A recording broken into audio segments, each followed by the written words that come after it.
Hello, everyone. I want to thank all of you for coming today. I want to thank Creative Mornings for inviting me out here. I want to thank the Holland Center for hosting us and all of our sponsors. I'm greatly honored to be speaking today. Today, I'm going to talk to you on the subject of muse. Inspiration, where do these ideas come from? This is kind of a difficult subject for me, and I kind of hesitated when Kim asked me. Throughout my life, when people have asked me like what my inspirations were sometimes I didn't have an answer. Sometimes I just really didn't know. It was like I just made that. Sometimes those answers were hard, and I didn't want to share them because I felt like the people asking them that the answer might not be what they were looking for. And sometimes those answers literally were not what they were looking for. So I'm going to talk to you today about 46 years of my life and career and like where those inspirations came from in a kind of chronological order. I probably should start with my childhood. My life literally began there, and so did my and so did my art career. My mother told me that I was drawing as soon as I could hold something in my hand. And ironically, out of all my brothers, I was the only one not drawing on the walls. And so I feel like my family was very formative in me becoming an artist. Especially my father. My father was Rosario Martinez Vargas II. He was a first-generation Mexican-American who had to drop out of school in the 8th grade to help support his family. He went on to have a career in the Air Force. He became an upholsterer, and I grew up in his upholstery shop. And while the other kids in the neighborhood were playing, I was meticulously taking furniture apart. I was cutting stitches, I was pulling tacks, I was pulling staples. I was taking off the fabric of the chair because that fabric would become the pattern for the next fabric when that chair got reupholstered. I didn't realize it at the time, and I didn't fully appreciate it at the time, but my father taught me how to reverse engineer an object, like to learn how to make that object by taking it apart very carefully. And that taught me a lot of things, like three-dimensional relationships, how to explore the nature of materials, how to use tools, things I didn't appreciate as a child, but later on as a sculptor and as a visual artist were just really super valuable skills to have. My mother was Willa Jewel Vargas. She taught me completely different lessons in life, especially lessons on about how people's perspectives of the world are different. Lessons like when the bunnies eat the flowers in the front yard, you take down all the bird feeders, because everybody knows those little fucker shits were just in it together. They were all conspiring against you. She taught me how to watch TV and how like you don't sit in front of a TV to watch TV. You sit from the side of the TV to look at the TV, or even better yet, you watch the TV from the other room. Because when the weatherman's telling you the weather and tells you how your day's gonna be, and he makes eye contact with you, he's looking at you. He's looking at your family, he's looking at your living room, he's all up in your business, and you don't let him do that. She also taught us that the FBI was chasing us, and that every morning when we left for school, we would be followed by an FBI investigation, because my father had stolen some metal shells when he was in the Air Force, and they were chasing us to and from the grocery store and to home. And because of that, we could never really have a carpool or participate in any of the neighborhood carpools. I remember one day the McConaughey girl rode home with us from school, and by the time my mom pulled in the driveway, she got out of the back, jumped out of the car, said, "This is the fucking Twilight Zone," and we never saw her again. My mother was suffering from schizophrenia in the 20th century when mental illness was considered to be a shame. And instead of getting it treated, you just kept it as a dark family secret. And that created a lot of confusion and chaos as a child. But she did teach me that we all share the same physical world, but we don't all share the same conceptual or mental world. And that was huge for me. I didn't realize that till I was an adult, but it was a very confusing childhood. My father also had his demons. He was a Vietnam vet who suffered from PTSD.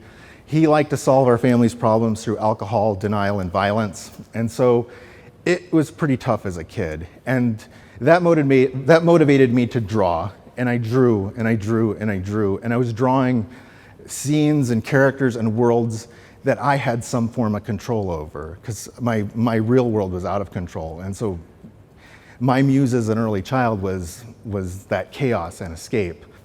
But I was lucky. When I was 16, I was placed with another family, the Carnegies. Terry Carnegie saw something in me. she saw something, she believed in me.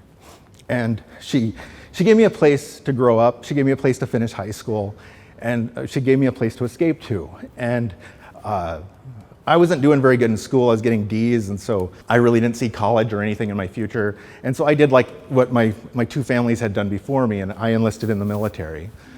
And so in my 20s,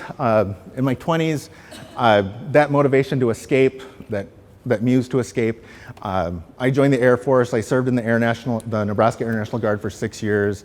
I trained around the country in various places. I served over in France during the Bosnian conflict, and I grew up. I matured in the military. It reinforced my work ethic that I had in that upholstery shop. But something was missing. I didn't have personal happiness. I knew the military wasn't going to be a career for me. And so when my enlistment was up, I got out of the military. Still in my later 20s, I didn't have a direction. I didn't know what to do. I did some factory and warehouse jobs. I worked at the old Borders bookstore at 72nd and Dodge, which is now the Do Space. And one of the times I was at that factory, one of my bosses came up to me, and I wish I remembered his last name, but his name was Reggie. And one day he came up to me, and I was working on a machine. And he was like, "What are you doing?" And I was just like, "I'm working on this machine, or I'm running this machine." And he's like, "Bart, you're smart. You should be running this factory, not this machine." And he's like, "Get your ass back to college, or get your ass to college." And I was like, well, I wasn't really good at anything but drawing. Maybe I'll study that. And so I decided to go to UNO, Mavericks. I applied for a Goodrich scholarship and I got it, which I was like, what? And so I would go on to college, and I wasn't really exactly sure what that direction would be, but I knew I'd study art because that was the only thing I was good at. While I was in college, I had to take all the gen eds and those subjects that didn't sound fun, but you had to take them anyway. And I discovered astronomy and quantum physics, and it was just amazing. It was like, here was science that told us how the world worked, how the universe worked, the structures of things, how everything in the world is made of smaller things that are made of smaller things that are made of smaller things, and the smallest subatomic particles, they theorize, are just energy, and all of this is just a manifestation of energy in some way. Really crazy shit. And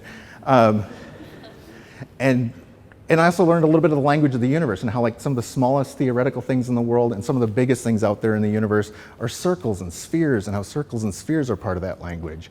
I was sure physics and astronomy was going to be like a big muse in my life. And then I started taking those classes, and I started getting the grades from those classes, and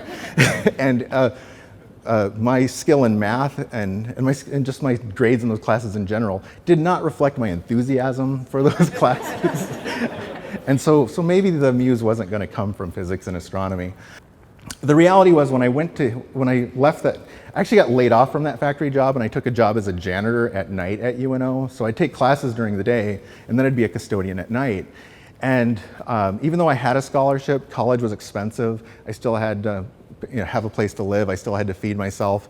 And as a janitor, I wasn't making a lot of money. And every night I would see thousands of pounds of trash being generated by the student center and the university system. And I would just watch all this trash, all this trash, all this trash. And I thought, well, maybe I can make something out of that. And so instead of throwing things in the dumpster, I started keeping things from the dumpster, or even jumping in the dumpster. And so I started making art out of trash. And can everybody see these things? Okay. And so like I would collect different plastics, cardboard, wood, even used keyboards, anything people were throwing away. I would try to figure out what I could make out of it. And looking back, I think maybe that astronomy and quantum physics did have an influence, because if you look at all of my art, you'll see small things adding up and becoming structures and systems. Like this is 1,400 bottle caps that became a basketball. I was using all kinds of everyday objects to make installations and sculptures. Artifacts from the shit we put in us to artifacts from taking care of the shit that comes out of us. So I was making, just making all kinds of sculptures from everyday things. And while I was at UNO, there were a lot of professors who were very inspirational and believed in me, but none more so than Russ Nordman. who is the chair of the Art and Art History department right now at UNO. When I took his intermediate class, there was something about the way he taught and the way he worked with us that made me feel like I could be an artist. Maybe I could be an educator. He was like the first, I was the first person in my family to go to college, and I kind of felt like an imposter in college, but that was the first class where I felt like maybe I really belonged. I ended up working for Russ and his wife. His wife is Jody Boyer. They are an installation team, and for 2 years I was one of their artist assistants that would go around the country installing their work in museums and art centers. But while I worked for them, they really pushed me like, Bart, you're making all this stuff, get it out there, get it out there, get it out there. And I didn't have any experience or know people who did that, but I started getting it out there. And so much so, I started showing around the country in group shows, but I applied to a call at the Bemis for the former Bemis Underground, and I had my first solo exhibition at the Bemis Center for Contemporary Art in the Bemis Underground before I even graduated. All of a sudden I had 3,000 square feet to have an exhibition, and so it became the retrospective of my undergrad career. It was really weird. It was probably the most ununified and unplanned out show I ever did. So much so, in fact, one of the online reviews of the show was that the best part of the show was the liquor-filled chocolates at the reception table. But at least they were writing about the show. I'll take that. But then, so I hadn't even graduated yet, but then I did have to graduate. And so these are some pictures from my thesis exhibition. I made a nighttime sky out of, I made stars out of old mattresses. I was still using trash to make stars with. I did this for two different reasons, the primary reason was my father had to drop out of school in the 8th grade to support his 10 siblings. And I was the first person to go to college in my family. And so to me, I thought that was something. And he missed that because he died the year before. And so he never got to see me graduate. And so to make my father, to sort of have my father at that show, I decided to make my entire show with his tools from the upholstery shop.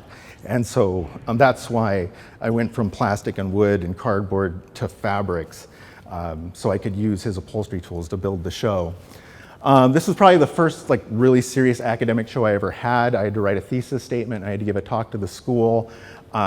This is where it finally clicked in my head. There was only one place in the world where trash was made, and that's in our heads. Materials don't change.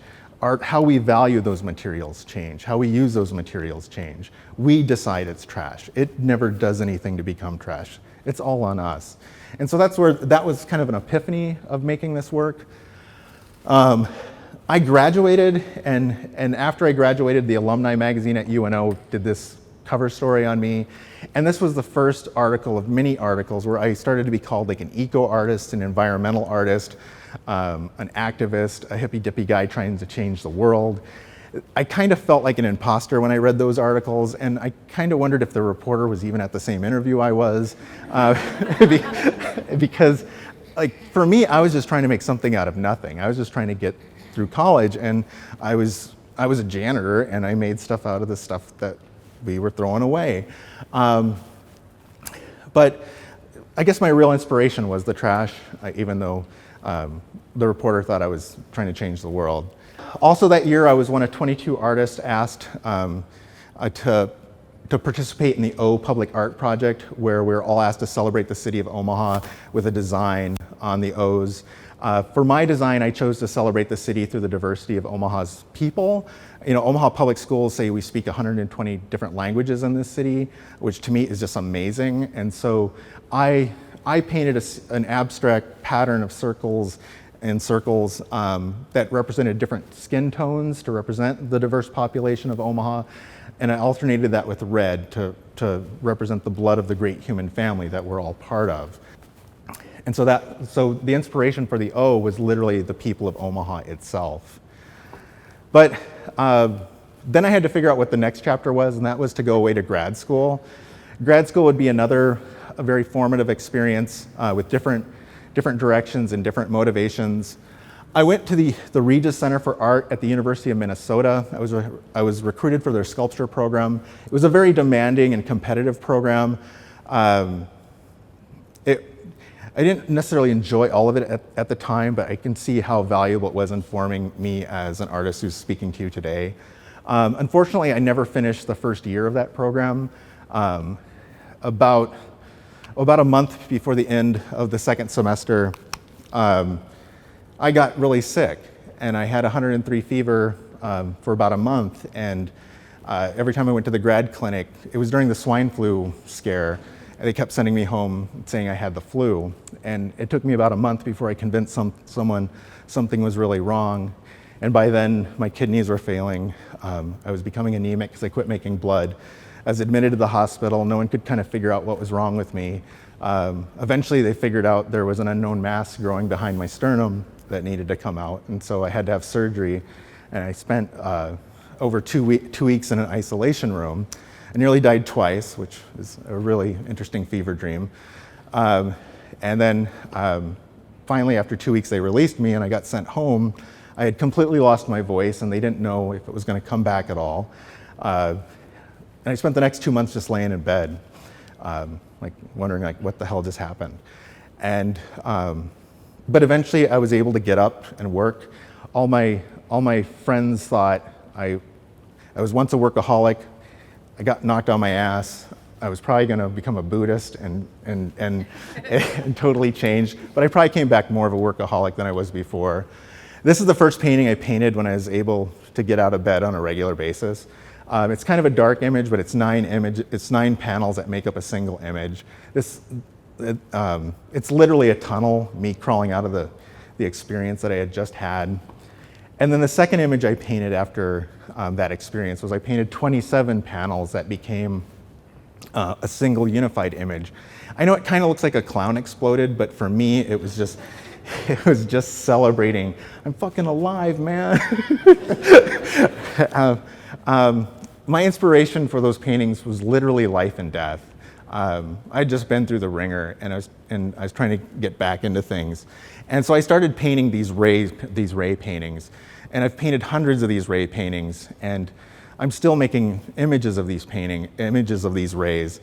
And I was recruited for sculpture, and I was painting these paintings in grad school. And I got a lot of criticism from the faculty and my other grad students. People would complain that I was painting the same painting over and over again. And I would argue that I was making different color choices and using different color theory and trying to use different emotions with each one. I got criticized that I was ripping off contemporary artists in Los Angeles and contemporary artists in Minneapolis, and I would argue that it's rays, man. Like nobody, like the sun. My fellow grad students would criticize me, saying like, we could do that in 20 minutes in Photoshop. Why are you spending a month painting that painting?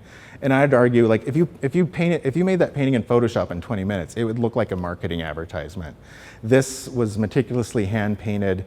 Like, it is a structure, but none of those lines are perfect. They're all irregular. They're all unapologetic. They're all jagged. They're all me. Like, I came from a place of chaos, and like I had to make order out of my life. And this is something more than just rays. Eventually, I would write my thesis about how this is part of the human visual vocabulary that goes all the way back to the cave paintings when people were making asterisks and other astronomical symbols in prehistory.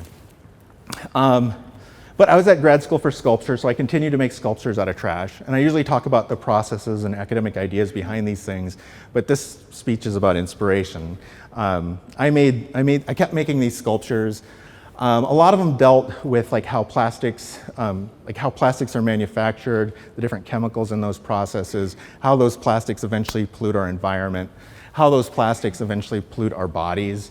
I started making sculptures out of e-waste and the plastics from e-waste, and I did a lot of research on e-waste and all the different Debbie Downer shit about that, and how some of these maps and things would explore colonialism and how the aftermath of colonialism has affected language and technology and the access to technology and literally maps themselves. I was still just trying to make something out of nothing because I didn't really know what else to do. And by the end of grad school, I I'd won I'd won an award from the International Sculpture Society, and I was invited in 2010 to be one of 14 artists to represent the United States in the Beijing International Art Biennial, which was 500 artists from 80 different countries. And to me, it was just like kind of blown away that as a janitor, as this kid who became a janitor who jumped in a dumpster, all of a sudden I was going around the world representing my country, and it just kind of blew my mind how far art and education had taken my life. It was an amazing experience.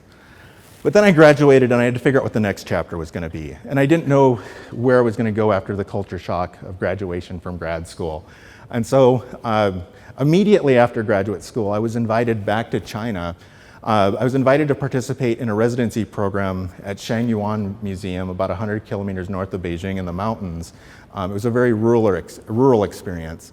And so for that summer, I lived with 30 guys. And I knew it was going to affect me and affect my art because I could count to 10 in Mandarin, and 2 of those guys had a little bit of broken English. And so for the summer, I made art in the mountains with these 30 Chinese artists. And it gave me mad respect for any immigrant who comes here to try to have a better life, because I was always included. I just never knew what the hell was going on. If emotions were good, it was good. If things seemed stressed, I'd be like, kind of hang out and see what's going to happen. But I knew this was going to have a profound effect on me. I just knew it was going to be a muse. I knew it was going to be an inspiration. I just didn't know how it would inspire me. Also, while I was there, I realized that these artists were signing their writing and signing their art with these chops, or these stone stamps where they had carved their family names into it. And I just thought that was so cool, and I wanted one myself. And so I started trying to draw pictures and use broken English and work with them to get my own chop. And I tried to get them to what is my name? What is my Chinese name to sign my artwork with? And after a while, I figured out they were giving me a name that had a higher status in their culture than they had. And I figured that out. I was like, no, tell me what my name would be. Tell me what my real name would be. And that was like barbarian, invader. By the end of the summer, they were calling me American Panda. So it got weird. And so I finally accepted I didn't have a Chinese name. English and Chinese are 2 languages that developed independently of each other. We explain each other more than it translates word for word. It just wasn't going to work. And so I had bought all those stones to sign my name with, and I decided, well, maybe I'll do something different with those. Maybe I'll paint with them. And so instead of painting with a stick or painting with a brush, I'll paint with a rock. And so for 3 years, I made some really horrible paintings that I just kept painting over and over again. And it wasn't until I finally said, well, maybe I'm trying to make this thing be something it's not. Maybe I should just use it as it is. It's a stamp. It's a red square. Maybe I should paint a red square.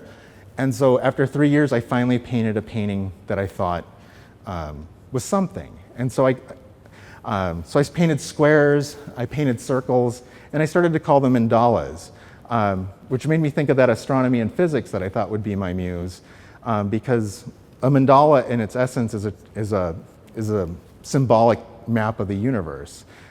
In traditional Asian religions, it's literally a symbol for the universe.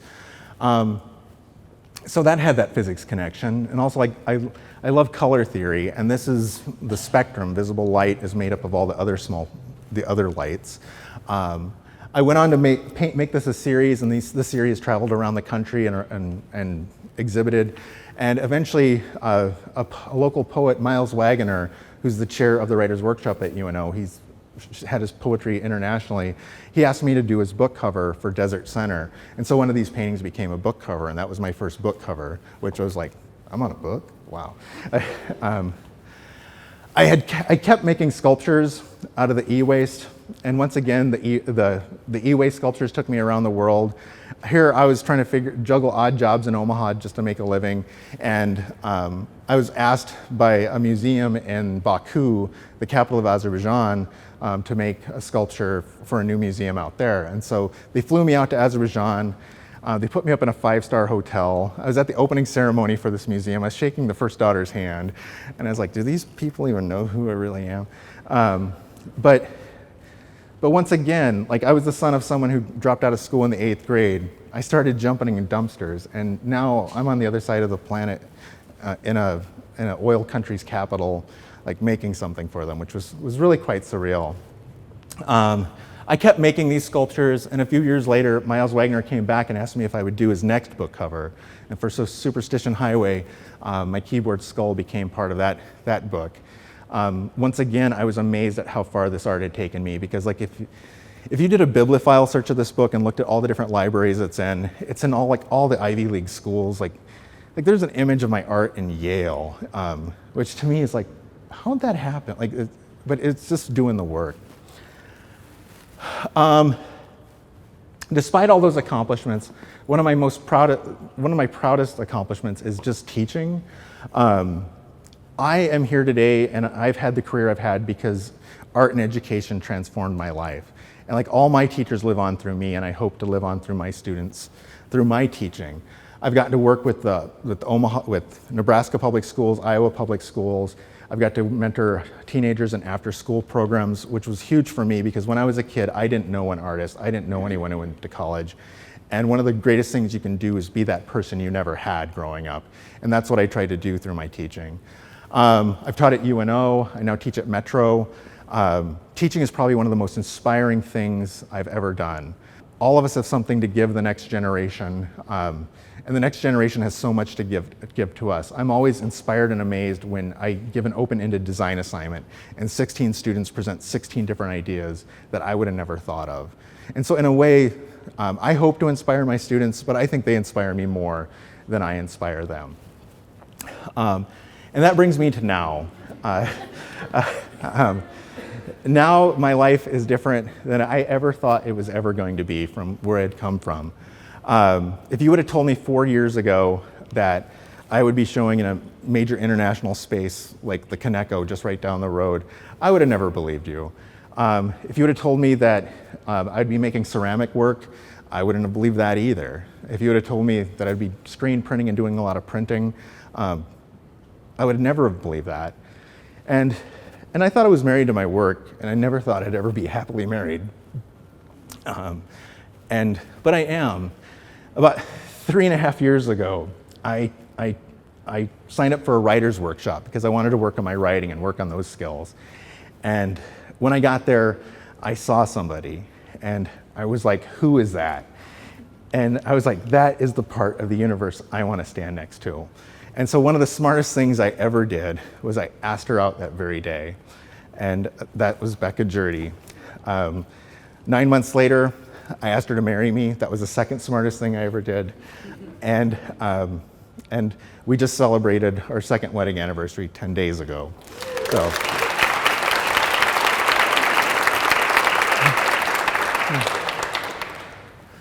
Becca is my greatest muse. She's my greatest hero.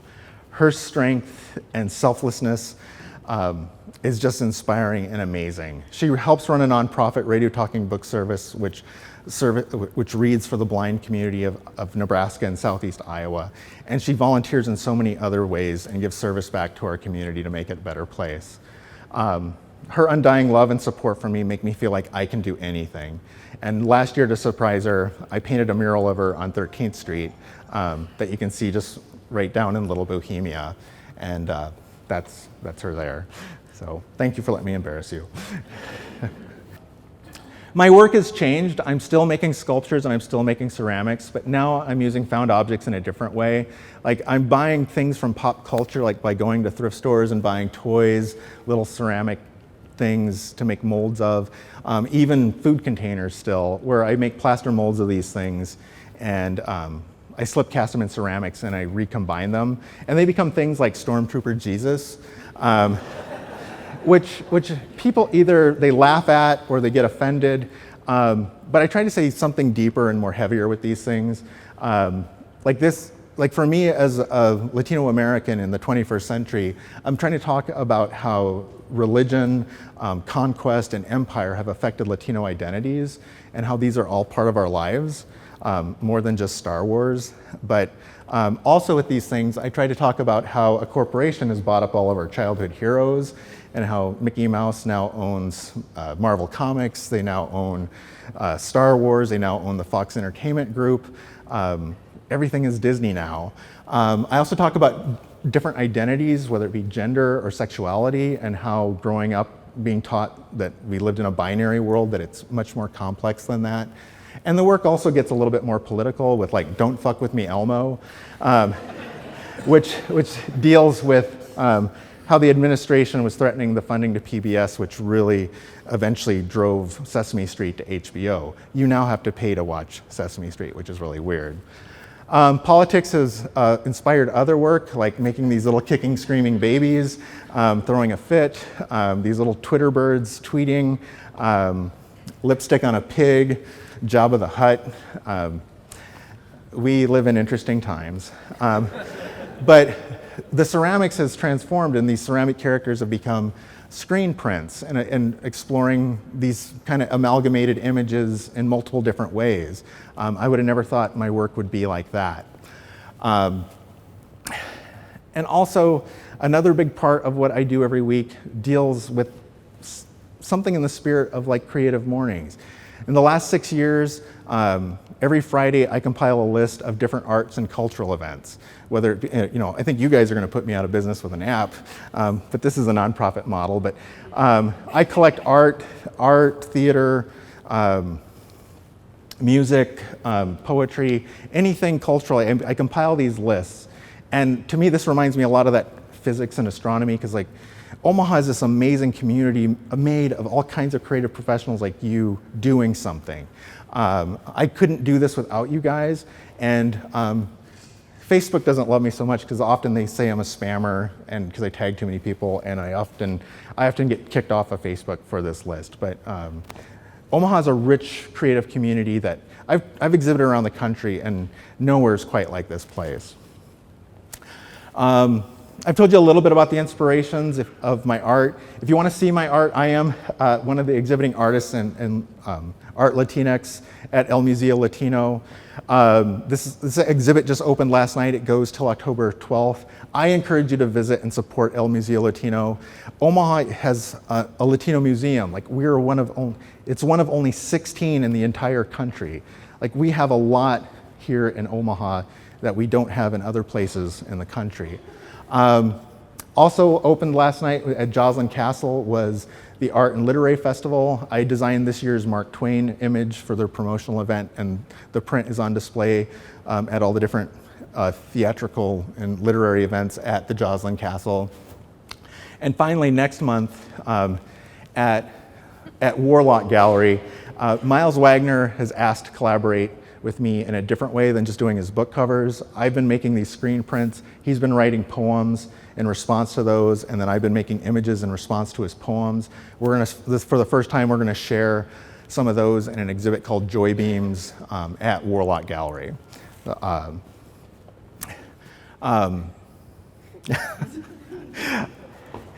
me, I was nervous to talk to you about my inspirations today. This isn't the normal format I usually give my talks with. And so it was a little intimidating, but I'm really glad that you guys came. All of you guys are doing really amazing things. Like when Steve asked you guys to share, I was just amazed at how many of you had things to present. Whatever you're doing, keep doing it. Like all of us have something to give to our community, all of us have something to give to our world, and it doesn't matter what your motivations are. Like I would get all bent out of shape in grad school when I felt like I wasn't giving my professors the answers they wanted when I talked about inspirations and my motivations. But I was being honest. Like I still accomplish things that I never thought I'd accomplish. And I hope some of what I shared with you was inspiring today. My name is Bart Vargas. You can find me at bartvargas.com. You can email me at studiovargas@gmail.com. You can see me on social media. Thank you for coming today.